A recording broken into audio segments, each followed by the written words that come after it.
All right, well, we are in the book of Acts where we are studying the life of the early church. And we come once again to one of those prison passages. And I almost hesitate to ask, has anyone ever been to jail before? You raise your hand, thank you. You know what, that's honest, I appreciate that. Gonna have to tell us that story. I mean, I've been to jail too, but it's to visit people, not because I did anything. There's a difference. It's like on Monopoly when you just pass by the jail versus being in it. Now, I think though, because of that and not really having an experience of that, some of these passages about the early church apostles and disciples being in prison, they feel a little bit distant to me. You know, they don't, and I don't plan on going to jail anytime soon, although I would often tell the kids when I was teaching them children's church that my retirement plan is that I'll probably be in prison for some of the things I'm telling you. So my retirement plan is to, be in a place that's relatively secure. There's a bed, 3 square meals a day, a lot of time to do what I want. So that doesn't sound so bad. And I'll tell the kids that's my retirement plan, because Christians have historically been in prison for the things they have told to kids in a children's church or toddler classroom. And you think about that, that's such a crazy thought that Christians would ever have been in prison for such things. And yet it has happened time and time again. It's a situation that I pray I would know how to face. And yet the study today is not about how to prepare for prison or anything like that.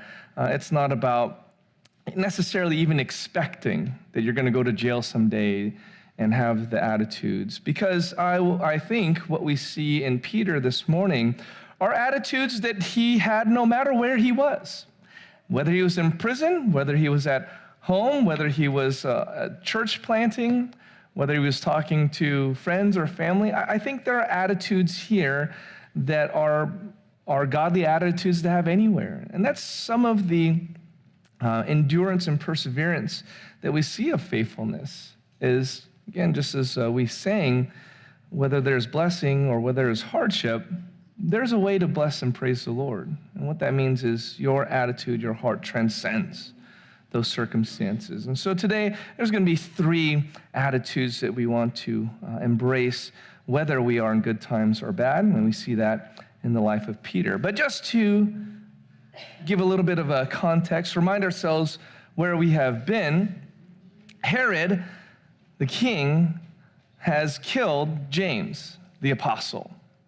And this is stunning and shocking because this is an apostle. He's one of the innermost 3, Peter, James, and John. And if you thought that perhaps the apostles were unassailable, invincible, especially those who walk with the Lord so closely, this shattered all of that. Now, what is ironic is that receives only a few verses compared to this narrative that we will read of in Peter's rescue that takes many, many more verses and is much more descriptive. But I think the sense of it is we are intended to be shocked that Herod could so easily, it seems, behead one of these beloved apostles. We're in Jerusalem during the Feast of Unleavened Bread. That begins with Passover, and then it goes for a week. And in the course of that time, as Herod feels the momentum of pleasing the Jews with capturing the rabble-rouser James, he's also imprisoned Peter. He's arrested. It's a sad truth that the execution of James had made Herod popular with the Jews, which says something both about Herod and the Jewish people, that's something that pleased them. And no doubt, Herod was planning to publicly shame or put on trial Peter and then likewise have him executed as soon as the feast was over. And if you remember last week, we ended with the church making earnest prayer for him. Now, it's a mysterious thought, of course, that though God does not need our prayers, he does heed our prayers. And although he is sovereign and has already purposed all that will come to pass, he still ordained that our prayers would be powerful and effective, as James 5:16 says. And even though he knows every thought even before we speak it, he still delights in our prayers and praises. And so another way to look at this next passage of Scripture is that it is the result of the church's fervent prayer. This is what happened when the church prayed. And in fact, we will know later that they were even continuing to pray even as Peter was imprisoned and then rescued, not knowing that he had been rescued, but they were still to be found in fervent prayer. And so G. Campbell Morgan says that force of earnest, halting prayer was mightier than Herod and mightier than hell. And so just to remind us of where we've been. Now again, while there's no promise that the Lord will divinely rescue you from every unjust situation with enough prayer from the church, and I don't think even escape was what the church was praying for. I think they're praying for bold gospel proclamation, as they had been praying every time there was imprisonment. I do think, again, we see some persistent, prevailing attitudes of faith in Peter's example, 3 of them that will show us how to respond to our own trials and persecutions and situations. The first point I'm going to make so much of a big deal about, and I'm not sorry about it because I think it's important. I do think it's important. And it's this. Despite the severity of the situation, Peter was at peace. Peter was at peace. That's the attitude, is being at peace with the Lord. And the way you see that is just how sleepy Peter was. Okay, so read along with me and listen for what's happening here. Acts 12:6. Now, when Herod was about to bring him out, that's Peter, on that very night, Peter was sleeping between 2 soldiers bound with 2 chains, and sentries before the door were guarding the prison. And behold, an angel of the Lord stood next to him, and a light shone in the cell.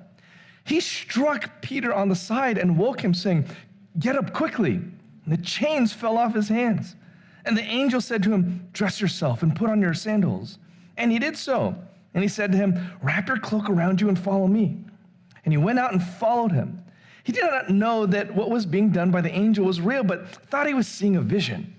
When they had passed the first and the second guard, they came to the iron gate leading into the city.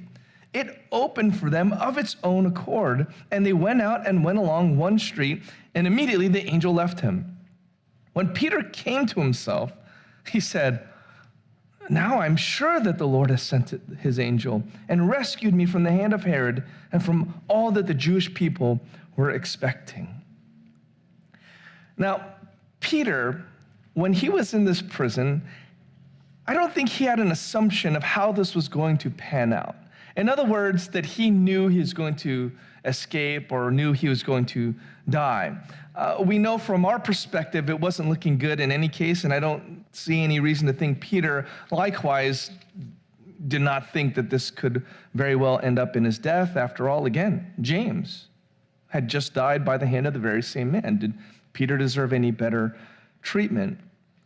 And again, you might think at the time that the apostles must be, as these special agents of the Lord, be invincible, but James' death had proven that was not the case. I can only wonder if Peter recalled Jesus' own words to James and John. Remember when James and John, we mentioned this last week, asked Jesus to sit at his right and left hand? When we brought that up, just the audacity of that. They're sons of thunder. It didn't talk about, though, what Jesus' response to that request was. And he says, "Are you willing to be baptized with the baptism with which I'm about to be baptized?" Now, what he meant by that was not water baptism. What he meant by that was his suffering and his death. He meant by that the passion, which is all the sequence of events from being captured in the garden and the trials to the shame and being stripped naked and being put on a cross and dying. All of that. He calls that the baptisms, the baptism of suffering. And James and John, what do they say? Yes, we're willing, we're ready to be baptized with this baptism. And Jesus says, and you will. And so we see that come to pass. James not knowing at the time maybe what he was saying yes to, but certainly at that point, he knew it meant the suffering of Christ. Well, Peter had received a similar prophecy in John 21, verse 18 and 19, where Jesus told Peter that one day he was going to get old, that hands would be laid on him, clothe him, and bring him where he did not wish to go. So this is a kind of prophecy about the way he would die.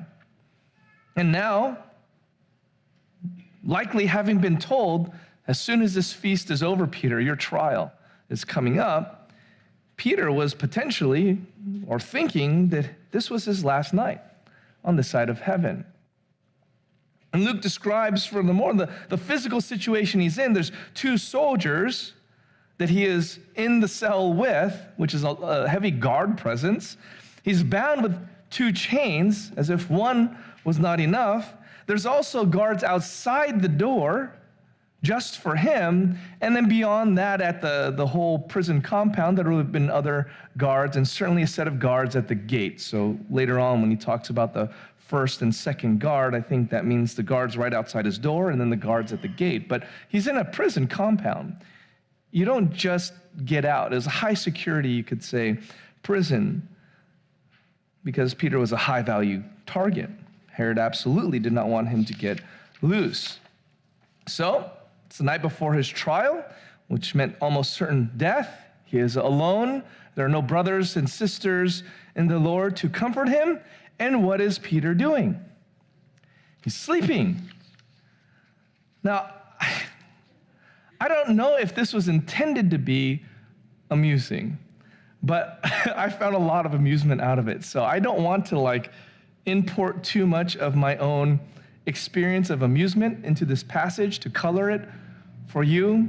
You got to just take the text as a text, but I'm telling you, I really enjoyed just digging into this passage, because you don't want to think too much of Luke when he's writing it per se, and whether he had notes from Peter or whether he had interviewed Peter directly, or I don't know, maybe Peter was there when he wrote this part or something. But the level of detail is pretty significant. Again, James died and you get a few verses. This is all of a sudden very, very detailed and intimate.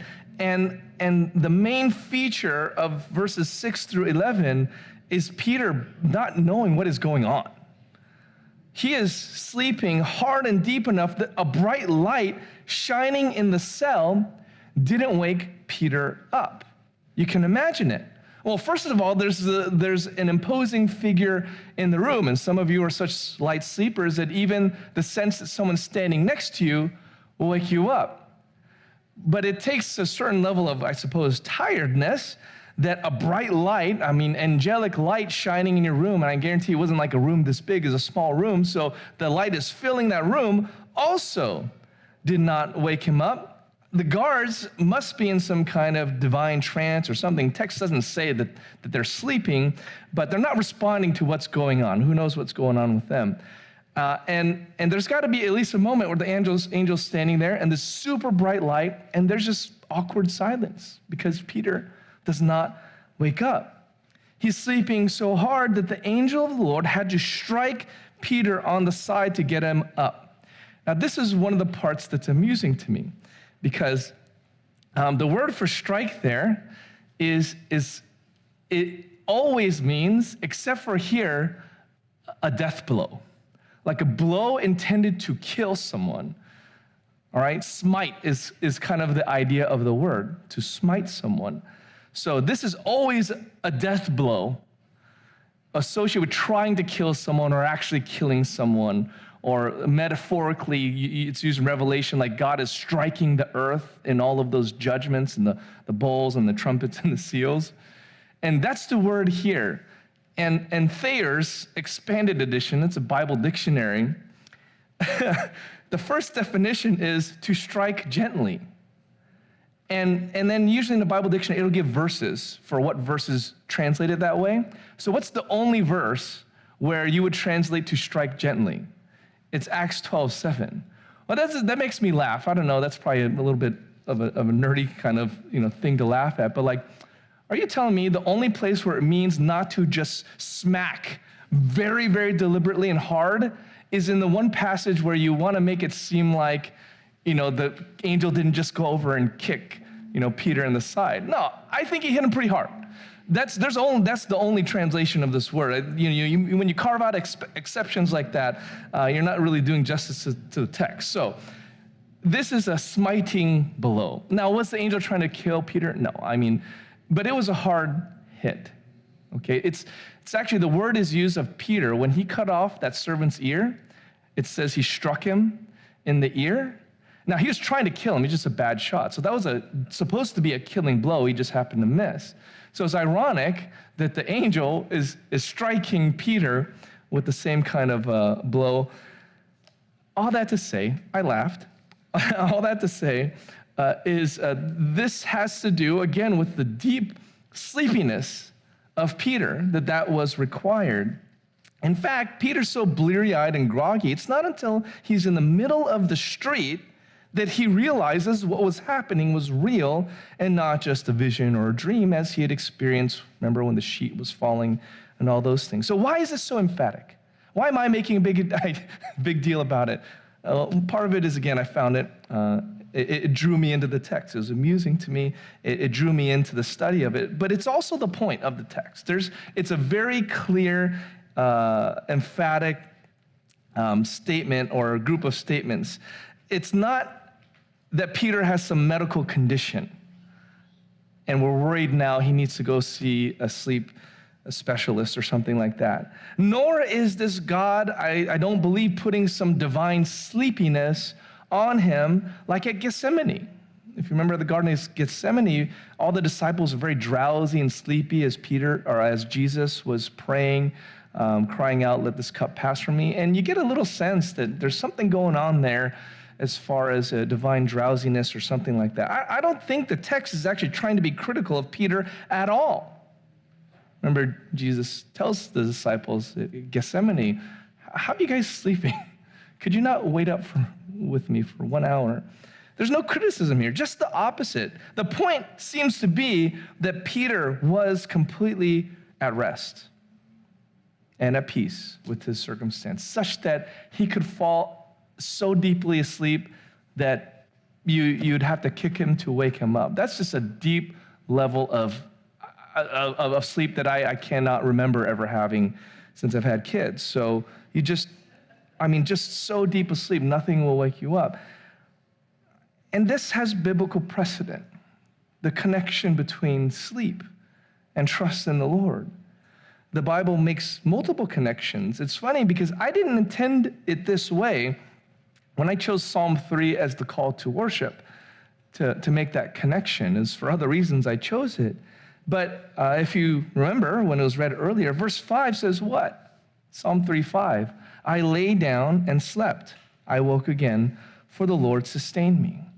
And there's a providence there that every time you wake up from sleeping, you have a reason to praise the Lord because he sustained you during that time of sleep. It wasn't you that sustained you. You weren't even conscious. The Lord did it.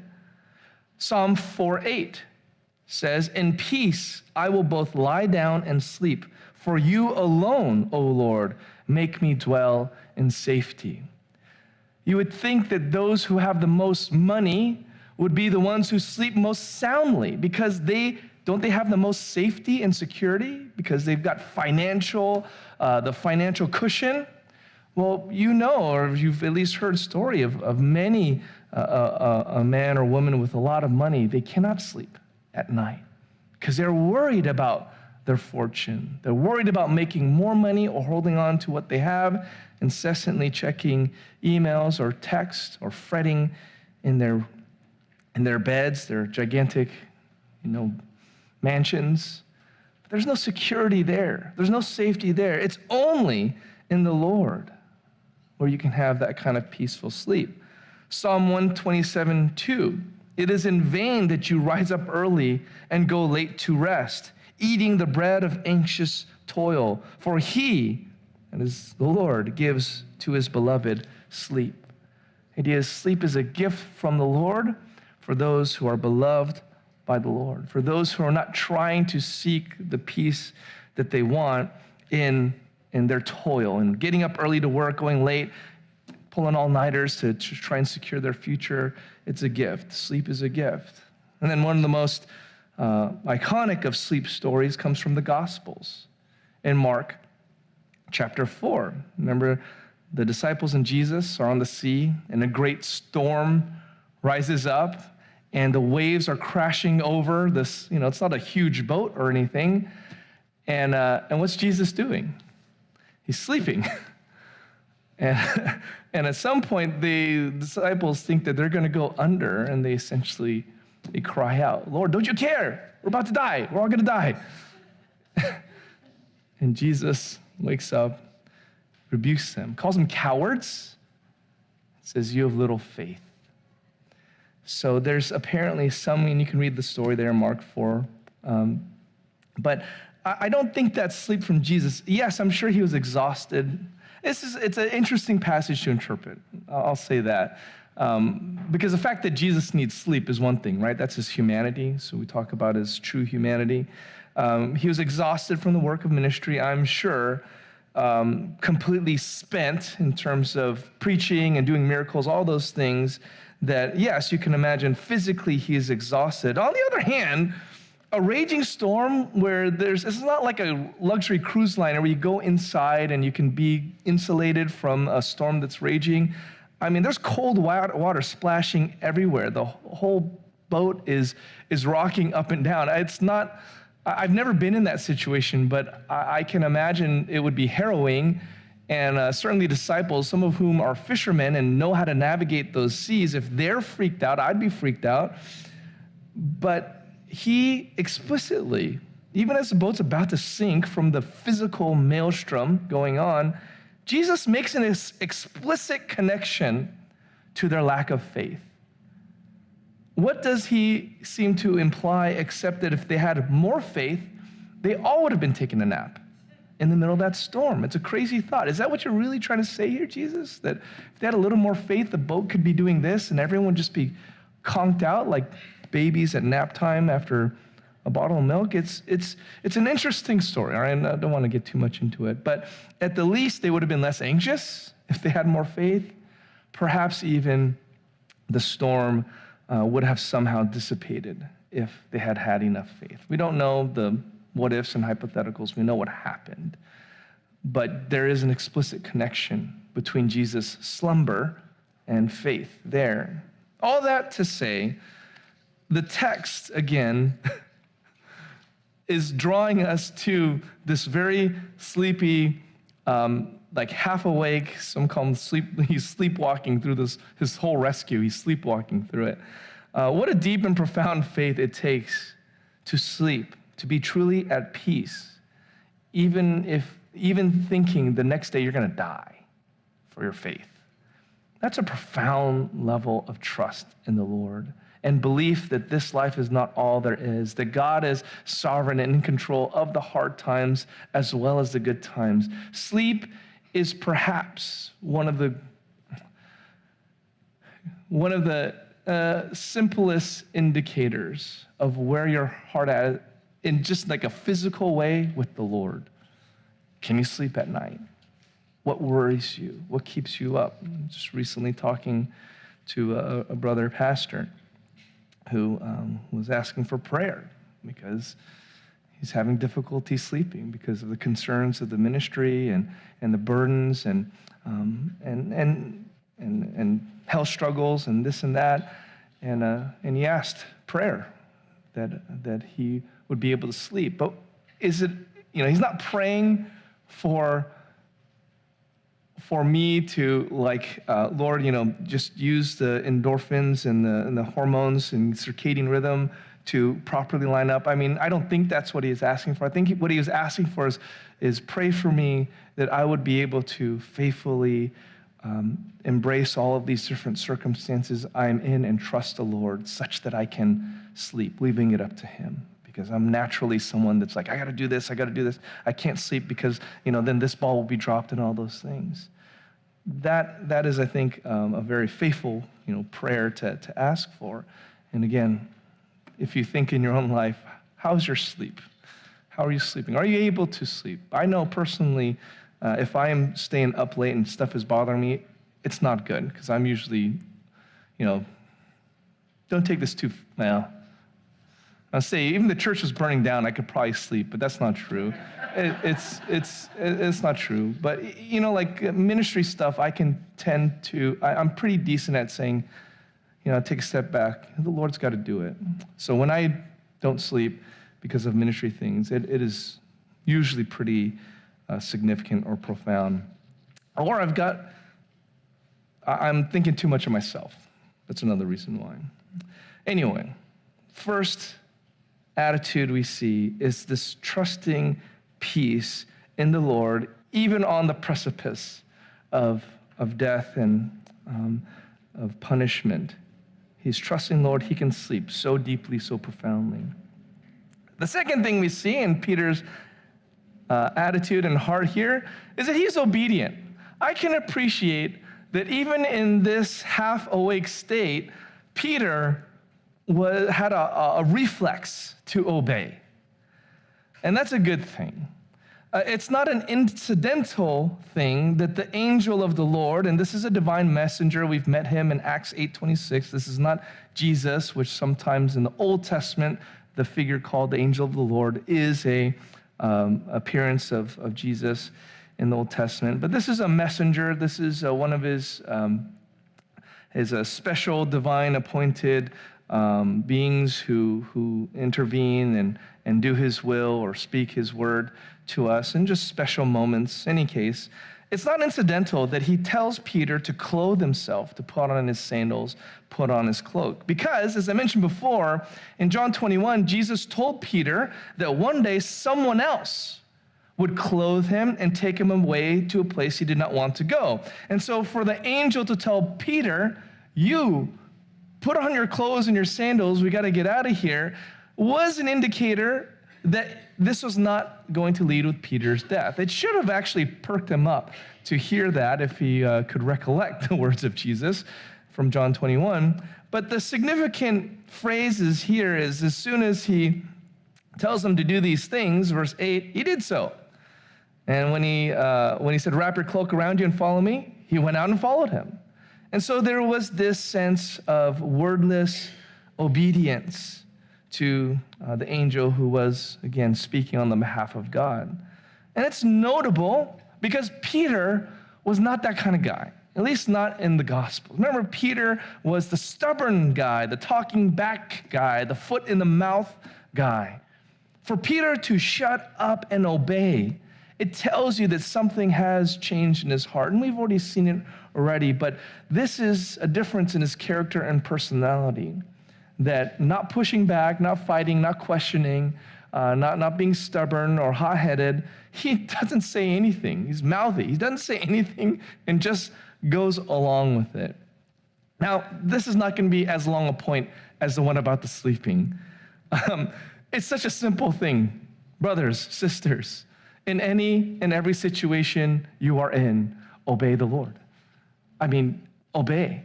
Have an attitude to submit to his clear teaching. There is always a way. In whatever circumstance that you are in, there's always a way to obey, to submit yourself to his will and do it, to glorify God. That's an interesting statement to say. In whatever circumstance that you are in right now, there is a path somewhere in the midst of it to glorify God. And it doesn't matter whether you're in prison like Peter or like Joseph, or whether you're in the highest positions of power and authority and you have all the money in the world or somewhere in between, you are right now in a position without excuse to glorify God. So what is it? What are you going to do? Do you have at least a humble enough heart that if it doesn't seem clear to you right now, that if the Lord does reveal it to you, your attitude is to obey, to go and do? Another way to say this is there is no circumstance that you find yourself in that disobedience or sin is the right answer, no matter how desperate the situation. And I kind of need to phrase it that way sometimes for myself, because I tell my kids this all the time, I tell you guys this, I tell myself this, like, it is never appropriate to sin in response to being sinned against, right? Like, it's never the right response to sin in response to anything, but certainly not. If someone has sinned against me, to see that as a justification, well, then I get a pass to sin too. No, never. You never have to sin in response to the circumstance you find yourself in. Again, even referencing Job today, where everything wrong happened to him. He was the victim of so much of the devil's machinations and wickedness and evil and sin. You could call it that. And yet his response was to say, the Lord gives, the Lord takes away. Blessed be the name of the Lord. And the text says explicitly in all these things, he did not sin. So you never have a reason to sin. We can also make the point that Peter's obedience here was immediate. One commentator says, delayed obedience is disobedience. And then we get that a lot in the house, the Huang household, not just the kids, myself too, is, yeah, I'll do it. When are you going to do it? I'll get to it. And so often you just don't get to it, but many times to delay in getting to it is itself a disobedience anyway. When I tell the kids, clean your room right now. If they get it done 3 hours later or a day later, they were disobeying the whole time until they did it. So that's still sin. So make sure that if you do happen to know what the Lord wants you to do, that your heart attitude, your conscience is crying out, then let us get it done. Right now then, think of one way you can obey the Lord and do something that pleases him. Don't use your situation as an excuse. Don't use your circumstances as a reason why you couldn't possibly. But instead, think of at least one thing that you can do today to faithfully obey him in something that you know he would have you do. Now, having said all that, of course, God is gracious. We are all disobedient sinners. We need his grace and mercy. I don't want us to justify this any kind of legalistic attitude or heart either, that you just kill yourself, beat yourself up because you disobeyed. Yes, you ought. Your heart should long to obey and ache when you disobey. But thanks be to God that if anyone does sin, he is faithful and just that if we confess our sins, he will cleanse us from all unrighteousness. And so even if you find yourself in a position today saying, well, that's all good and fine, but I've already disobeyed, Pastor Yuri, well, I have good news for you. You can come to him right now and ask forgiveness. And on the basis of what Christ has done, he can forgive you. Now, I would hope that your attitude would be, Lord, give me another chance to obey. I want to do it. I want to know the joy and stability and security there is in trusting you and obeying you. So, again, I appreciate that Peter's reflex is, even when he's half awake, to say, yes, Lord.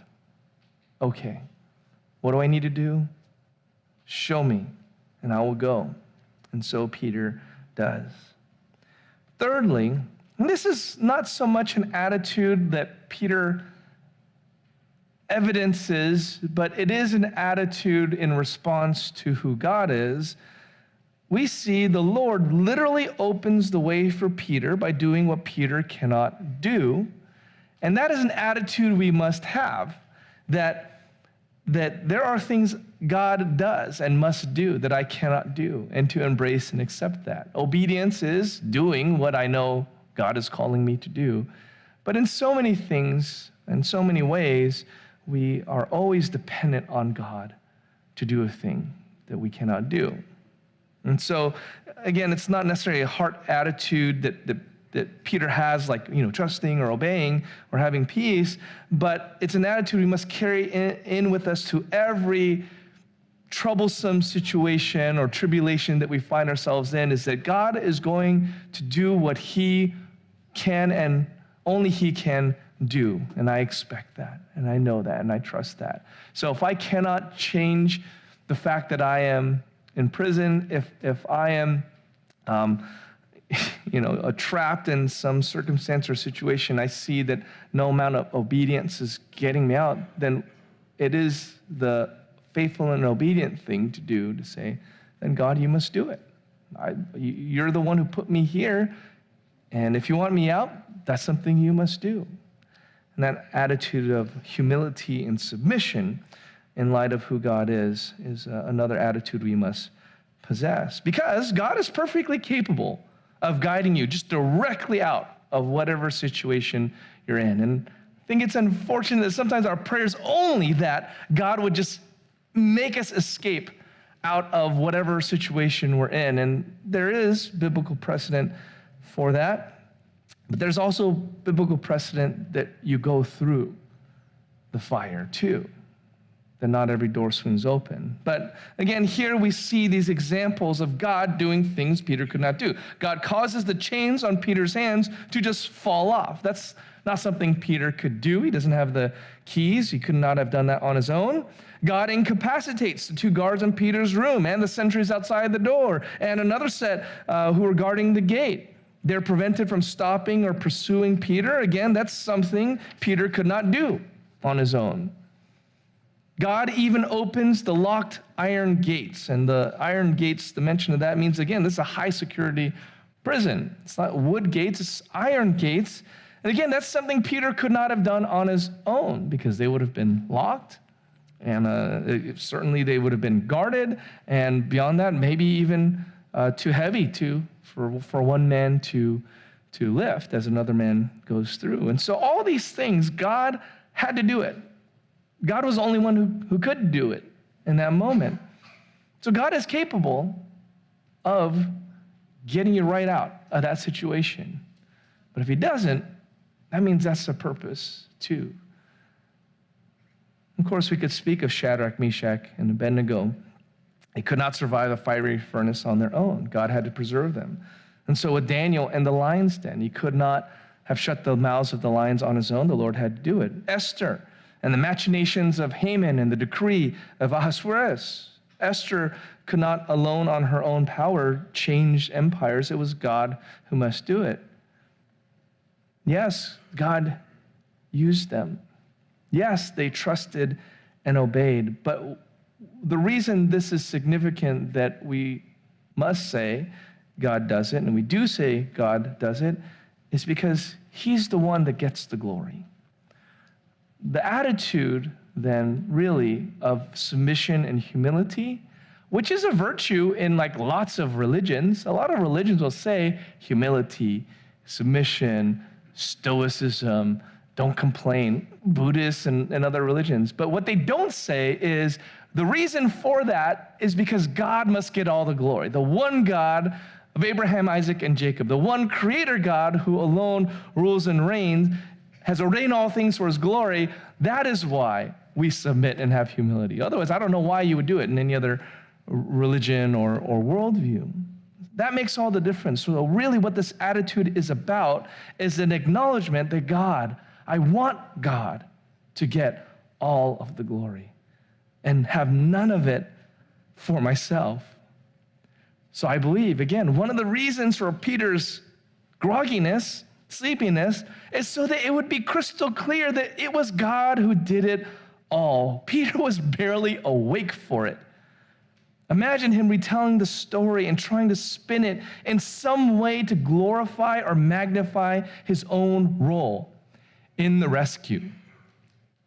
And of course he didn't, and he couldn't. His testimony after the fact was that the Lord had done it. God sent his angel, and God is the one who rescued me. He wasn't going to tell this story, and there's no way to tell it without him, like Peter.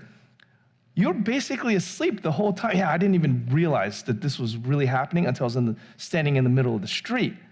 So how do you tell that story and get any kind of glory for yourself? Who does that glorify?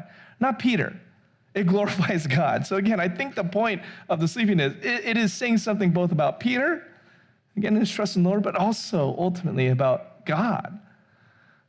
That he's the one who glorified himself.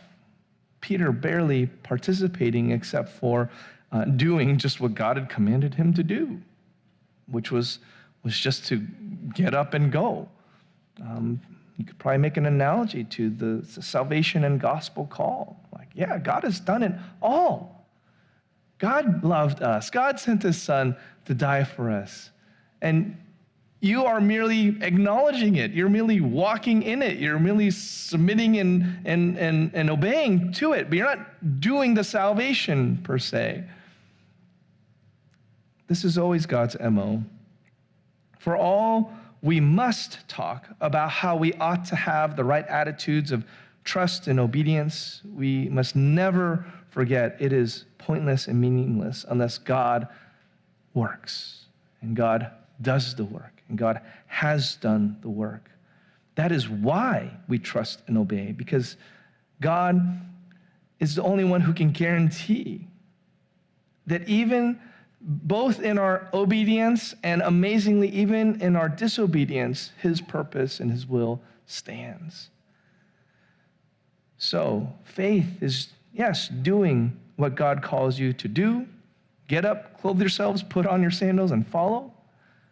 But faith is also trusting and knowing that God is really the one who's doing it all.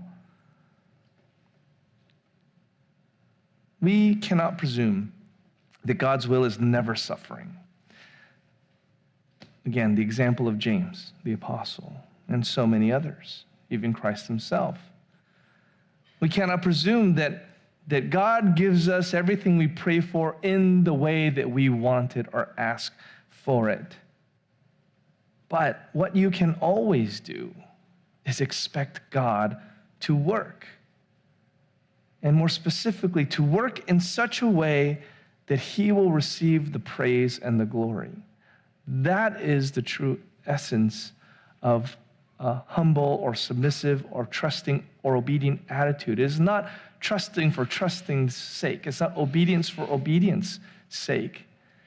It is that at your core and root, you believe God deserves all the glory, and that everything about your life then is intended to reflect that glory to others and point others to that glory. So yes, we rest or even sleep to his glory. We obey whatever the Lord calls us to do for his glory. And we trust, believe, and know that he must do the work. He's going to do that which I cannot do for myself for his glory. Now, I'm not going to go past that because we got a communion in just a minute.